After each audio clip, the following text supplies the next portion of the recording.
pemekaran daerah baru. Pemekaran daerah adalah pembentukan wilayah administratif baru di tingkat provinsi maupun kabupaten kota dari daerah induknya.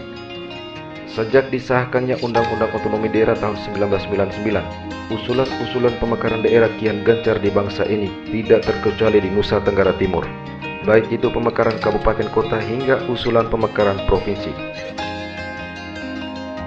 Dalam wacana pemekaran provinsi di Nusa Tenggara Timur, yang paling mencuat ke permukaan yaitu pembentukan daerah otonomi baru Provinsi Flores yang gaungnya kembali dihidupkan sejak tahun 1999 dan berlanjut hingga saat ini dengan segala lika-likunya. Dari sisi sejarah, wacana Provinsi Flores memang sudah mengemuka sejak dicetuskan pada tahun 1955 dengan memilih Ende sebagai ibu kotanya. Diskusi dan pertemuan terus dilakukan, namun pada tahun 1958 ternyata terjadi pemekaran Provinsi Sunda Kecil menjadi 3 wilayah, yaitu Bali, NTB, NTT, dan Flores juga termasuk dalam salah satu wilayah dari Provinsi NTT. Sejak saat itu gaung Provinsi Flores kian meredup. Kemudian pada tahun 1992 di Ende, beberapa komponen masyarakat Flores berupaya menghidupkan kembali wacana tersebut, namun gagal karena tak membuahkan rekomendasi dan keputusan. Ketika gong otonomi daerah dipukul pada tahun 1999, wacana dan gerakan pembentukan Provinsi Flores kembali mengemuka. Berbagai perjuangan dilakukan hingga saat ini, namun belum berhasil.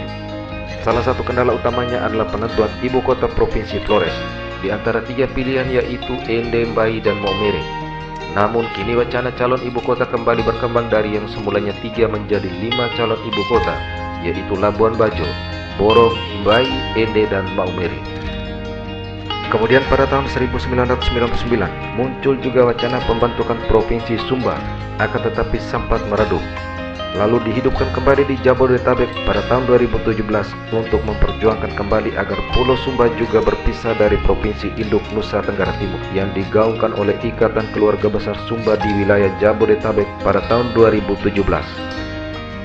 Tentu sudah bukan rahasia lagi bahwa usulan dan tuntutan pembentukan daerah otonomi baru, alasan utamanya adalah pendekatan pelayanan dan untuk meningkatkan kesejahteraan masyarakat. Akan tetapi sejak tahun 2014 hingga saat ini pemerintah masih memberlakukan moratorium pembentukan daerah otonomi baru.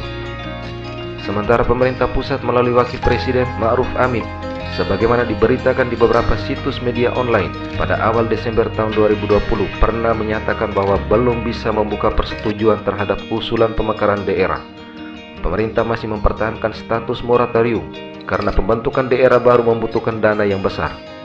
Di sisi lain, hasil evaluasi pemerintah menunjukkan bahwa sumber pendapatan sebagian besar dari daerah otonomi baru yang dibentuk sejak tahun 1999 hingga tahun 2014 masih tergantung pada APBN dan belum mampu mandiri. Moratorium itu didasarkan pada beberapa hal, di antaranya pendapatan asli daerah yang dihasilkan oleh daerah otonomi baru masih rendah serta kemampuan keuangan negara yang belum memungkinkan untuk menopang seluruh operasional yang dilakukan oleh daerah otonomi baru. Kemudian kondisi kebijakan fiskal nasional juga sedang difokuskan untuk penanganan COVID-19 dan pemulihan ekonomi nasional. Nah, dengan wacana dan gerakan pembentukan daerah otonomi baru di Nusa Tenggara Timur, sebuah pertanyaan muncul ke Anda jika NTT dimekarkan menjadi 3 provinsi. Dan bagaimana tanggapan Anda dengan jargon Flobamorai jika Flores dan Sumba menjadi provinsi tersendiri?